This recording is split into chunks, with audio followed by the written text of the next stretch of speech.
Welcome to Therapy in the Great Outdoors, the podcast where we explore the business and practice of nature-based pediatric therapy of all kinds. If you're an outdoor-loving pediatric practitioner in the fields of occupational, physical, or speech therapy, social work, or mental health, this podcast will help you start and grow a successful nature-based practice or program. I am the ever honest, always 100% real, you'll hear it all on this podcast, Dr. Laura Park Figueroa. I'm a pediatric OT with over 20 years of experience, and I run a thriving nature-based practice with profitable locations in 2 different states and multi-six figures in revenue. I also host the free online community at therapyinthegreatoutdoors.com to help you pursue your nature-based therapy dreams too. Are you ready to take action on those dreams? Let's jump in. Welcome, everyone, back to another episode of Therapy in the Great Outdoors. I'm very excited today to have the first social worker that I have ever had come on the podcast. We're going to learn all about social work with children in the great outdoors. Tammy Thielman is here, and she is a social worker. Like I said, she's also certified in EMDR and in equine therapy, which I think could be whole episodes probably unto themselves. So we probably won't dive into that very much, but she is from Canada, Salmon Arm, British Columbia, Canada, and she runs a practice called Town and Country Counselling. I'm going to let you describe how you started Town and Country Counseling and just say welcome. Thanks for being here. Thank you so much for having me. I really appreciate it.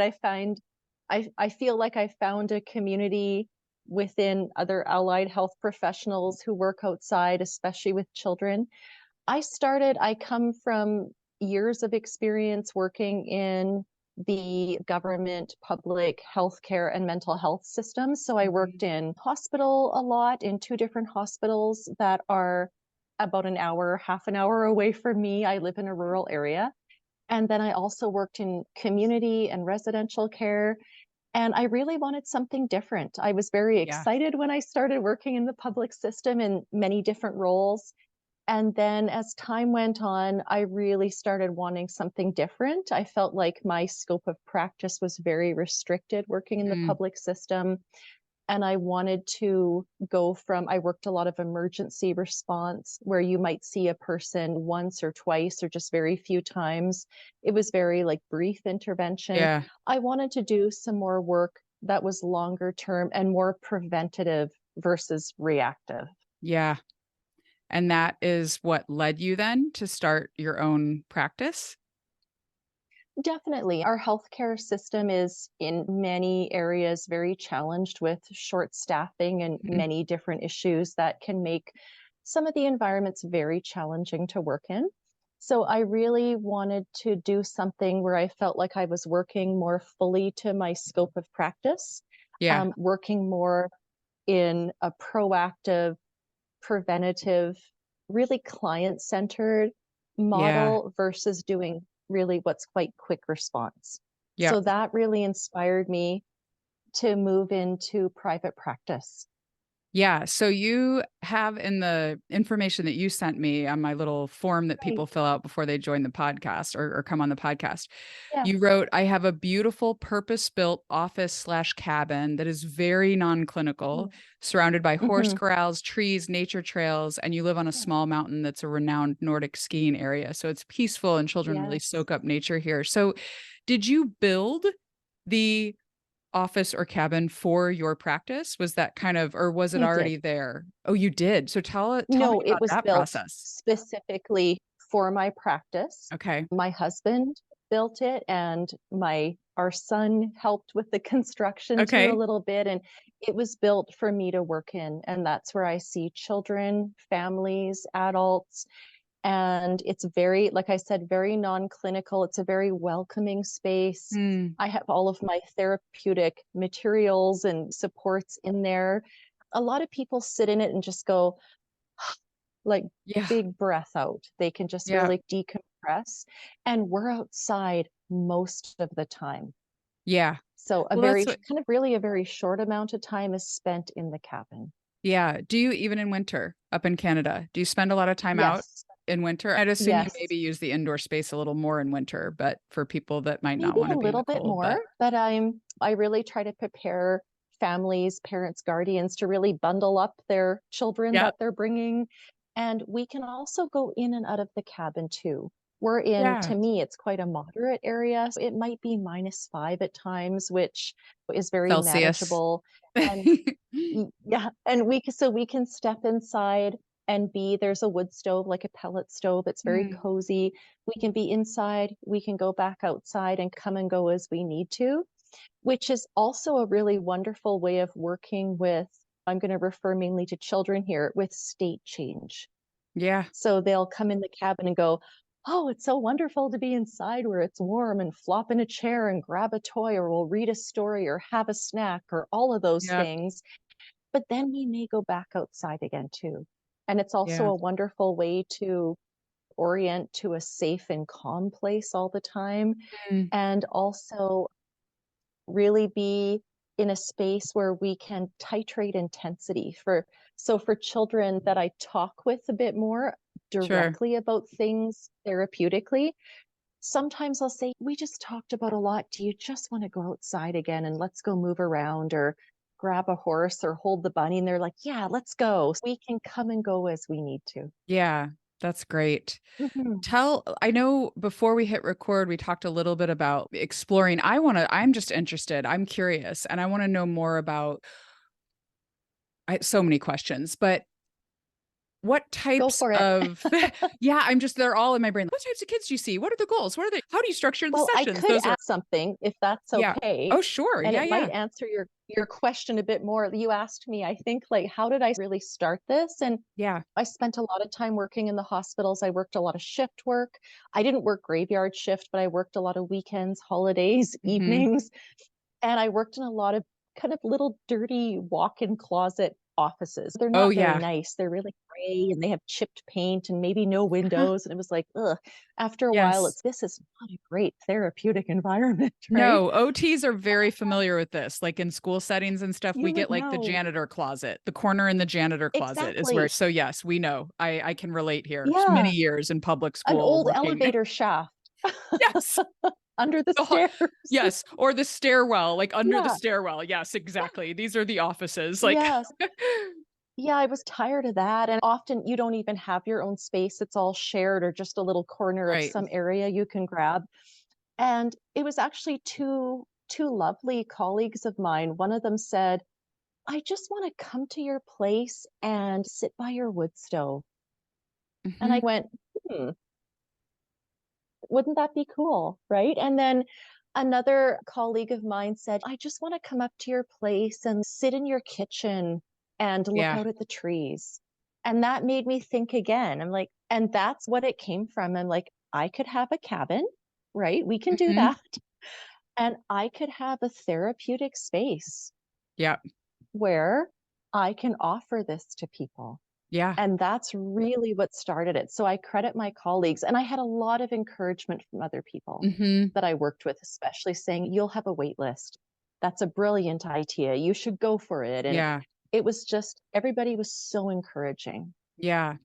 So what resources for you I wanna get into more what your practice looks like, but I'm thinking about that very Sure. beginning stage. I'm wondering what resources were helpful to you. Like, how did you even go about we've talked some about, like, how nature-based therapy or we agree on this because I know Yeah. you wrote it and I've said it, but nature-based therapy practice for any clinician is really an expertise. It's an area that you grow and learn Yes, in.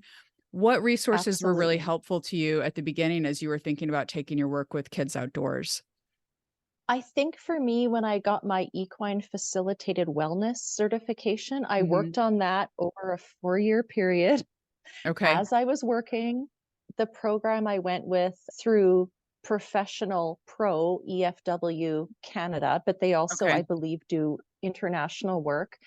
They were very, like, my mentor there is also a very experienced counselor, and she Okay. said, "You don't have to rush this. Take your time, really Mhm. soak in the training." And I did. It took me 4 years to complete it. It was a lot of work, a lot of hours, as well as paying for it. Yeah. It was all private pay, and that was really key in they're very thorough about safety programs, preparation, Mhm. really knowing your scope of practice, it's a lot more than just having an animal and person together. Totally. It really Yeah. is. Yeah.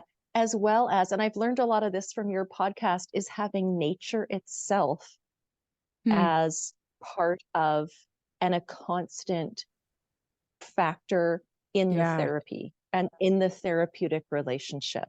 Yeah. So I'm a big believer that if we're offering something, we should be trained in it or certified in it or have something to show that we have studied and learned in that area specifically.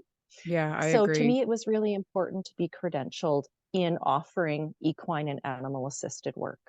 Yeah, that's really great. I love that you had that program because that and took the time with it. So much wisdom there I and did. just like taking the time to be an expert in something. And as you were talking, I was like, because I have a nature-based therapy training called the Contigo approach, and it stands for Yes. connection and transformation in the great outdoors. It's a mouthful. Hmm. But as you were talking, I was like, that's a really good point for me to think about because we give currently right now, I don't know if this is how we're going to do it forever, but this is currently right now, Sure. people pay to do the course and then we give them lifetime access. Like we Yes. ongoing mentoring, we have a meeting and everybody Right. can come.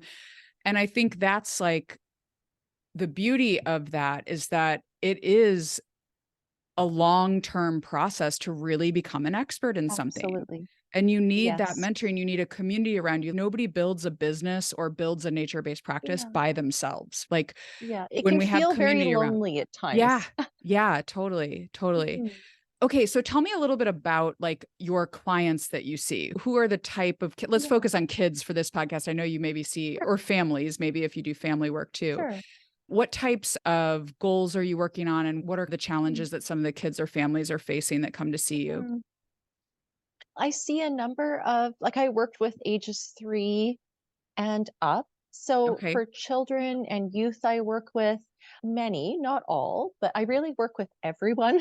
But Mhm. many, I really try to prioritize the little ones who are referred to me often by other allied health professionals, Mhm. and they're sending them for trauma counseling and Yep. healing and recovery. So they may have been through foster care or various different complex family situations.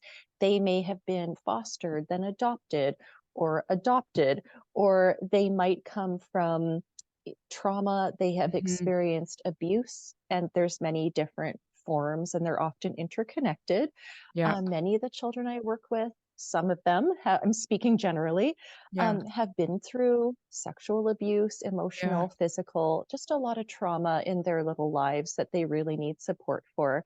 I do try to, as much as possible, work with parents and provide parenting support. Mhm. I also try to collaborate with other professionals if they're involved in the child's life as well, pediatricians and other professions.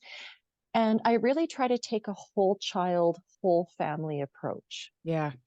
really working with strengths and really based on what works best for the child. So Mhm. a lot of children, they may not want to hang out with the horses so much, but they love holding the bunny. Or they're really not interested in the animals, but they love being around them or by them. Some just can't wait to get in there and brush the horses and do things that are really hands on. Really, in terms of diagnoses, it's the whole gamut of autism, ADHD, FASD, the fetal alcohol Mhm. syndrome can be in there as well, some global delay, anxiety, depression, very common, some severe, moderate to really quite severe behavioral disorders, to use Mhm. very kind of medicalized language. It's often multiple diagnoses, so not just one thing, Us too. along Yeah. with the trauma history as well. Yeah, Yeah. so pretty complex little, I want to say wonderful little people coming from very sort of complex experiences and backgrounds. Yeah. And Heavy. grief and loss too. That's Yeah. Oh, another big yeah. one for these children. Maybe they've lost grandma or grandpa, or there's a parent who's not able to be in their lives. Lots of different sort of complex, Mhm. multi-layered situations. Yeah. Yeah. And Mhm. a lot to hold too in your work. It's Yes, for yourself. absolutely. Yeah. Like, how do you hold that? Because Yeah. we've seen a lot of we've seen an uptick in my practicing kids coming to see us for outdoor OT Yes.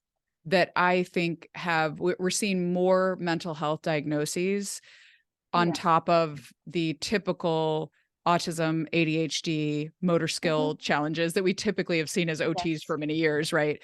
But I'm seeing an uptick in like the social emotional kind of diagnoses of kids definitely. coming to us, and it can be heavy.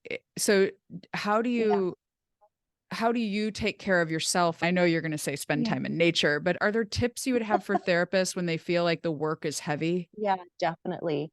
I am a big believer in walking the talk. I work with a lot of adults, parents, families too. I do a lot of Mhm. sibling sessions, and I really believe that we have to be well in order to help others who are in need, Yeah. sometimes in a very high level of need. I feel I've earned and I have a lot of experience, a lot of different varied work experience, which I'm grateful for. I Mhm. don't miss working in those environments. I Right, miss right. some of the colleagues and patients, of course, but I don't miss the system work that I did. But it gave me very valuable experience. So I feel like I can draw on the skills I need. I take Mhm. ongoing training, so I feel very well supported in my private work. I can choose to take whatever training I feel I need to draw on. Mhm. And then really it starts with, like I would support anyone, it's looking after your basic needs and a lot more.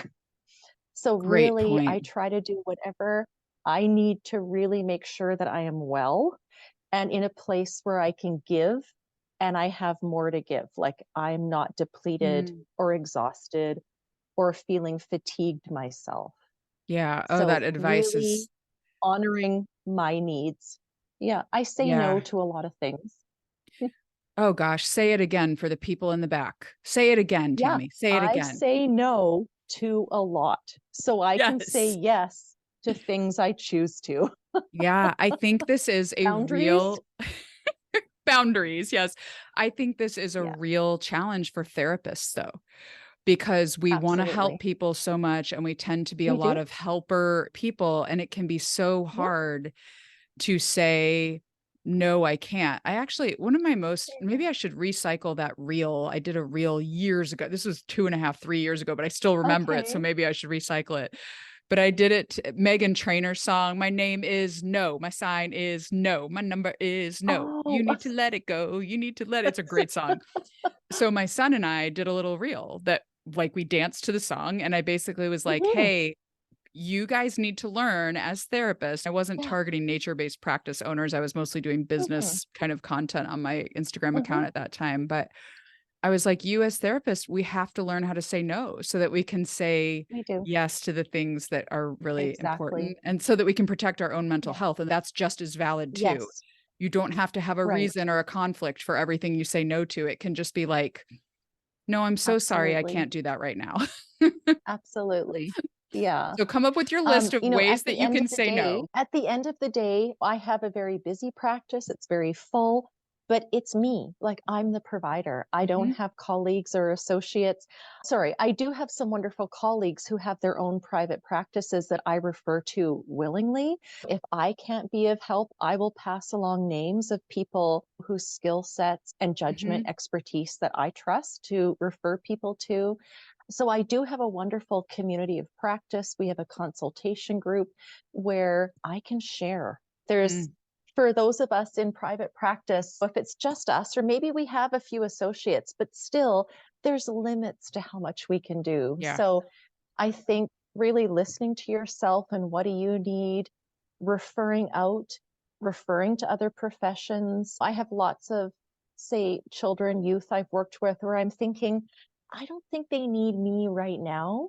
They need OT first, or they need Mm. OT and SLP, speech, Right. or there's other places they can start, then maybe come to me when they're, I think, at a better stage of readiness to do the Yeah. therapeutic counseling work. Yeah. Yeah, I'm very willing to, we can share. There's lots of work to go around. Yeah, that's a great point. So let's talk about that a Mhm. little bit because I think that is something that I had never really thought about. I do know OTs in particular who use a trauma-informed approach to therapy. We Absolutely. all use a trauma-informed approach. I'm thankful that it Yes. is now much more most of us have read Body Keeps the Score. There's like the classic book on it. If you haven't, Body Keeps the Score. What's his name? The guy who wrote it. What's his name? I can't remember. I want to say Bessel van der Kolk. Bessel van der Kolk. How do you say his how do you spell his last? K-O-L-K. K-O-L-K. I'm pretty sure that's him. Yeah. So if you search Body Keeps the Score on Amazon, that's the classic. It takes a while to get through. It's a lot to read, right? But it's definitely can help inform your work with people who have experienced trauma. So I think that the concept of trauma-informed care is much more well-known, I think, among just the general therapy community of allied health professionals. But I had not thought about the idea that sometimes kids need to be in their body a little bit more, or they need communication skills that maybe a speech therapist would need to work on in order to benefit from the counseling work that you would do with them. Absolutely. So that's a really cool way to think about it, I think, of what is each person's specialty and who do they need at what time, right? Yeah, and I'm sure you realize as well from your work and experience that a lot or some of what we do, there can be overlap, but I think it's really important to know, when do I refer over, right? And really being aware of, I'm not what you need right now. I think it's more this person or this person, or maybe they're at a place where they can work together with OT and counseling, or speech and OT, or there can be more than one profession in there supporting, working together. Everybody's doing their own scope of practice. Yes, there's overlap in some areas, but we're all respecting kind of each other's area of work and skill set. And your professional expertise, because that's really something I feel like we've been talking a lot lately on the podcast about, like, you are your profession. There's no, there might be certifications out there for nature-based trainings, right? We offer certification in the Contigo approach. So I'm not going to say there's not certifications, but it's not, a nature-based therapist is not a certified profession, right? You're a clinical social worker, or you are a OT or a speech therapist or whatever, and you still need to use that clinical reasoning. So tell me, along those lines, tell me a little bit about activities that you've found really, I know we're all always looking for great ideas. What comes to mind, the activities that kids have really loved that you have done with them? And it can be like the simplest thing, whatever just comes top of mind to you. It's the simplest things. And I think I love to get stuff and enhance my practice.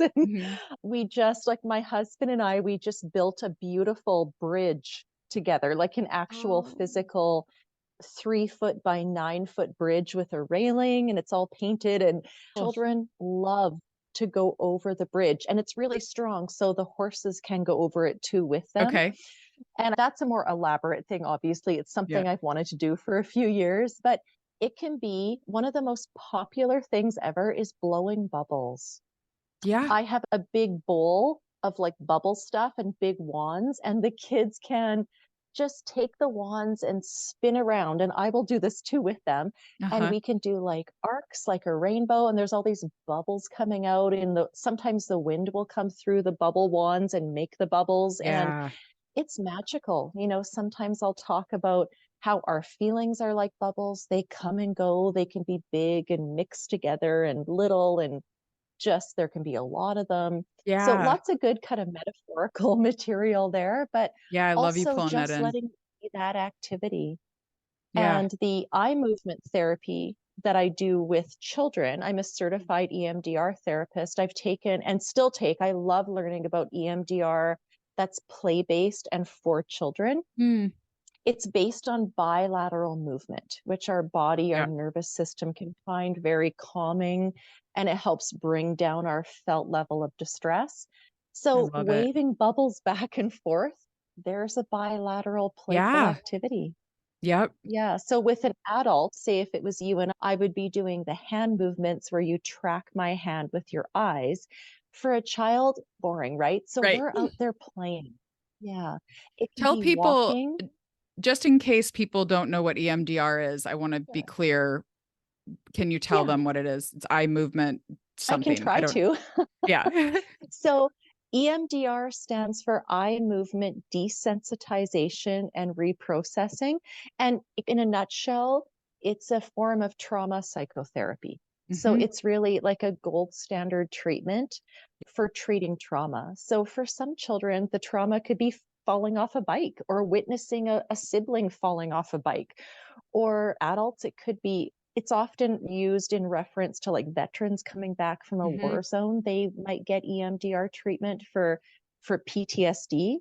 Yep. So a lot of the little ones I work with have PTSD. That Yeah, trauma piece, surely. that's the Yep. treatment.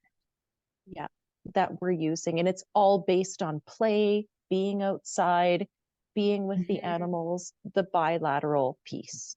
That's great. Yeah, I love it. It's a very evidence-based from my understanding. I have not trained in it, but my understanding Yes. is it's like you said, like gold standard. It has a lot of evidence behind it that it Yeah, is very effective. it's So, highly effective. so Yeah, cool. It's so highly interesting. Our effective. brains are just these It is.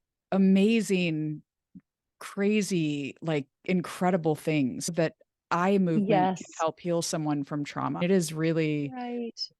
And just there's mind-blowing. somatic piece to it Yeah. as well. So that's where being out in nature, being with animals, doing Mm. the playful activities, whether it's bubbles or another really fun one is pool noodles Oh, and yeah. doing a pool noodle fight, a Okay. pool noodle fight. Yep. It's very playful, gentle, and the children just love it. And again, you can buy pool noodles, lots of colors and variety, a Yep. couple bucks. And if they break, it's not a big deal.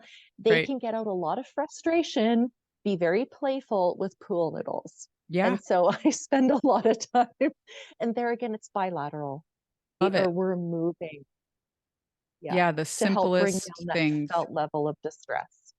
Yeah, that is what we need, right? We need them in a calm, Mhm. alert state, or maybe not calm. Yeah. Everybody's all I used to say my tagline in my business used to be, "We help kids grow more coordinated, confident, calm, and caring." And then I saw all this Right. stuff online. This has been for like 8 years, it's been that. We just Yeah. changed it recently.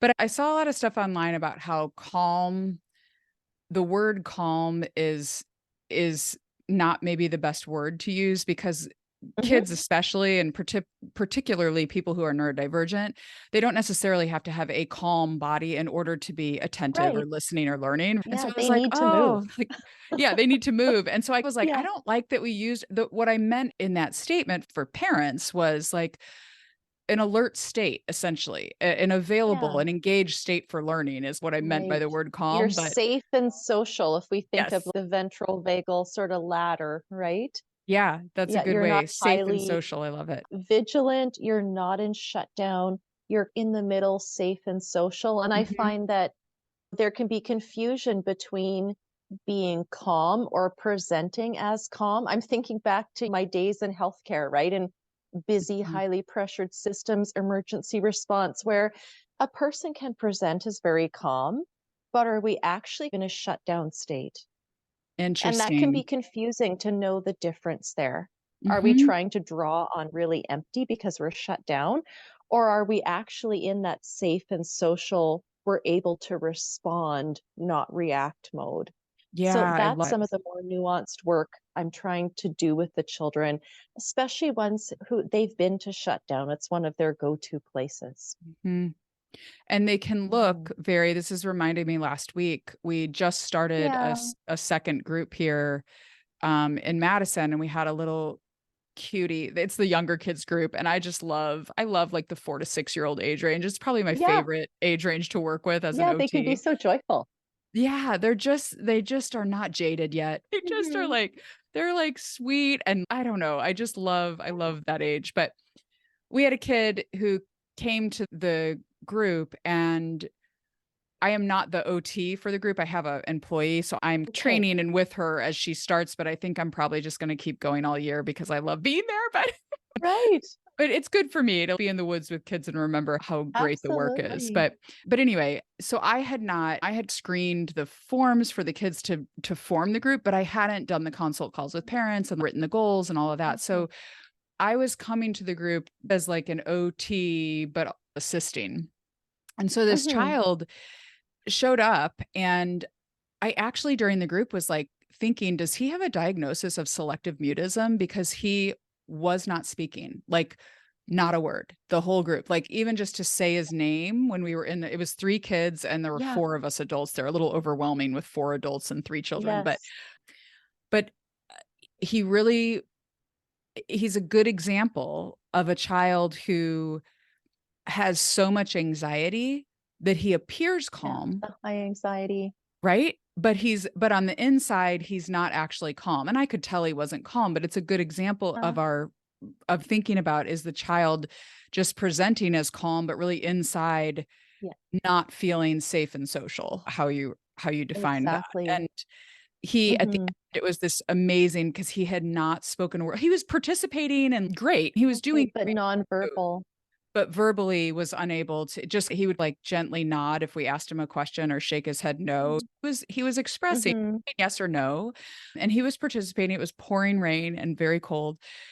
But at the very end of the group, when we have this routine where we have one of the children find a special item to them in nature. So this kid found this leaf that looked like a zebra, kind of with like stripes Okay. on it, and he brings it Right. back. And then we pass that around as like the talking stick or object while we share Okay. what our favorite part of the day was. That's like our closing routine for the group. And we were passing the leaf around. And I thought for sure this little guy, when it got to him, I thought for sure he was just going to shake his head no and hand it to someone else. But he said, "I liked the hike best." And we were like, "Oh my gosh." It Yeah. was such an amazing moment that for him to be Mm-hmm. able to feel safe and social, where he's able to say, Could speak.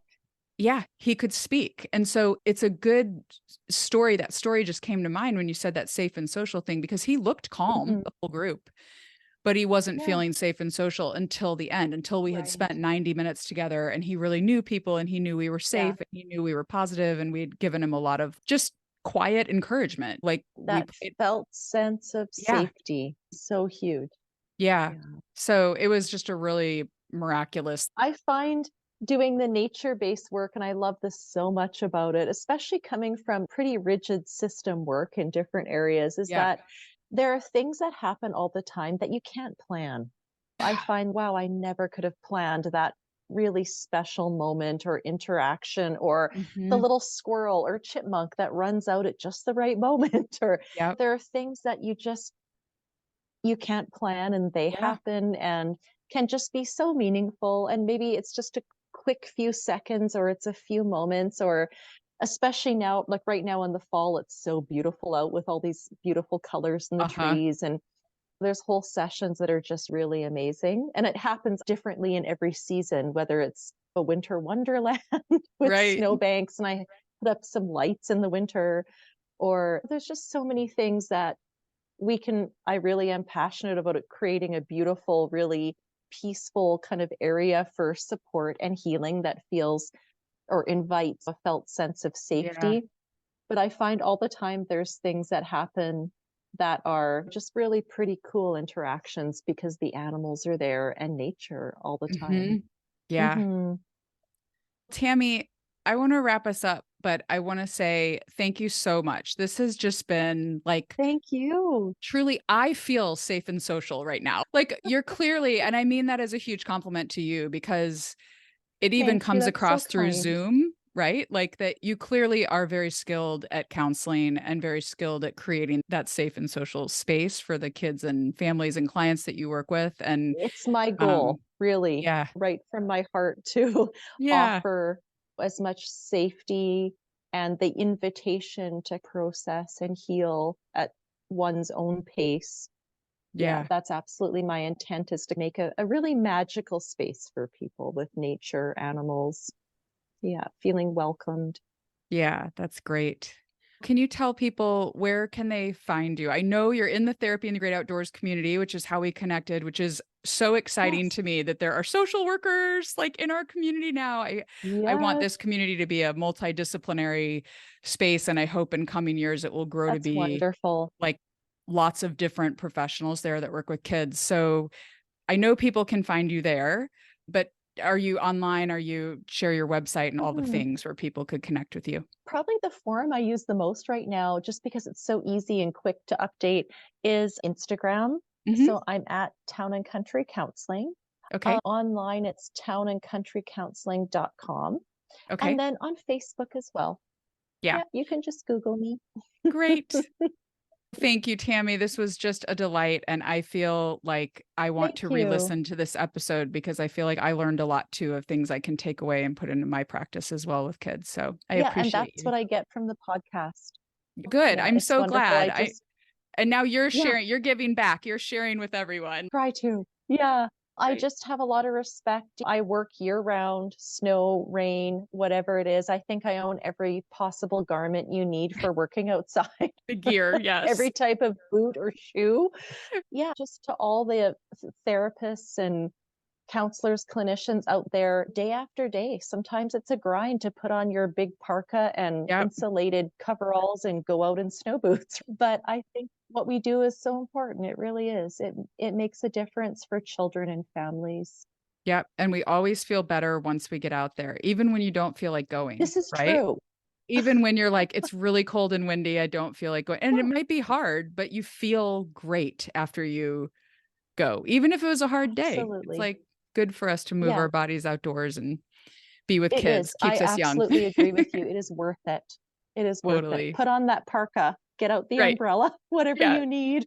That's the takeaway from this episode. Just put on the gear. Right. Put and go on the do it. gear, out you go. Yep. Thanks, Tammy. I appreciate you. Thank you. Bye. Thanks for joining me today for Therapy in the Great Outdoors. If you want valuable advice as you start or grow your nature-based pediatric practice, get my free ebook, The Nature-Based Practice Roadmap. It is a guide to help you focus and avoid costly mistakes as you start or grow your outdoor work with children. In it, I share the 4 stages of nature-based practice, what you need to focus on and common mistakes to avoid in each stage, plus a checklist of specific action steps for you to take at each stage in the process. Get it at therapyinthegreatoutdoors.com/roadmap. So until next time, get outside, connect, reflect, and enjoy therapy in the great outdoors.